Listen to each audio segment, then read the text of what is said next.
আসসালামু আলাইকুম। আপনারা ভালো আছেন নিশ্চয়ই।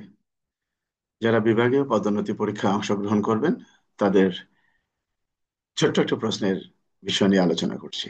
যাই হোক, একটা প্রশ্ন অনেক সময় পরীক্ষায় আসে যে পুলিশ হেফাজতে কোনো নারী ধর্ষিত হলে এর দায় দায়িত্ব কার উপরে বর্তায়।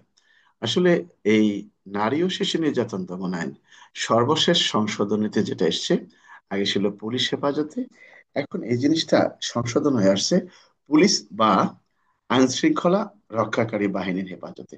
আগে কিন্তু দায়ভারটা শুধুমাত্র পুলিশকে বলা হতো। তার মানে এই পূর্বের যে আইনের বিষয়টি ছিল, অর্থাৎ এখানে যে ব্যাখ্যাটি ছিল, তাতে দেখে মনে হতো যে শুধু পুলিশ হেফাজতেই নারী ধর্ষিত হয়, আর কোনো ব্যক্তির হেফাজতে মনে হয় কোনো নারী ধর্ষিত হয় না।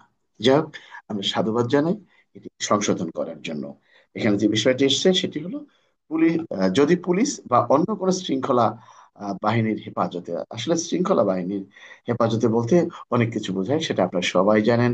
এটি হতে পারে বিজিপি, হতে পারে যারা বর্তমানে আহ শৃঙ্খলার কাজে নিয়োজিত আছেন তাদের, অনেকগুলোকে এখানে বোঝানো হয়েছে। যাই হোক, বলছে যদি পুলিশ কিংবা কোনো শৃঙ্খলা বাহিনীর হেফাজতে কোনো নারী ধর্ষিত হন, সেক্ষেত্রে যাদের হেফাজতে ছিল তারা ওই নারীটিকে, যদিও ধর্ষণ না করে থাকে, তদুপরি তাদের হেফাজতে থেকে নারীটি ধর্ষিত হয়েছে মর্মে প্রমাণিত হলে তার এই দায়ভার, অর্থাৎ তাদের হেফাজতের ব্যর্থতার দায়ভার তারা কখনোই এড়াতে পারেন না।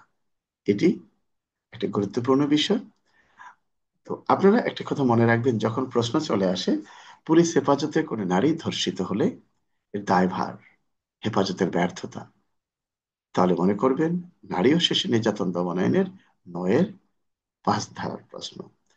কিন্তু যদি প্রশ্ন আসে পুলিশ কর্তৃক কোনো নারী ধর্ষিত হলে আইনের বিধান কি, পুলিশ কর্তৃক কোনো নারী ধর্ষিত হলে আইনের বিধান কি, আপনারা ভুল করে এখানে অনেক সময় এই ধর্ষণের শাস্তির ধারাটি না দিয়ে হেফাজতে ব্যর্থতার ধারাটি দিয়ে দেন।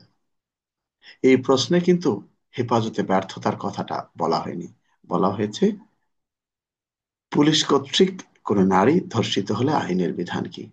আপনারা একটা কথা মনে রাখবেন, এখানে পুলিশ কর্তৃক হোক কিংবা অন্য কোনো ব্যক্তি কর্তৃক হোক, যদি কোনো ব্যক্তি কোনো নারীকে তার সম্মতি ব্যতীত যৌন কাজ করেন, তাহলে সেটি, আমি সংক্ষেপে আলোচনা করছি, সেটি ধর্ষণ হিসেবে গণ্য হবে। তো ধর্ষণের শাস্তি নারী ও শিশু নির্যাতন দমন আইনের 9-এর 1 ধারা।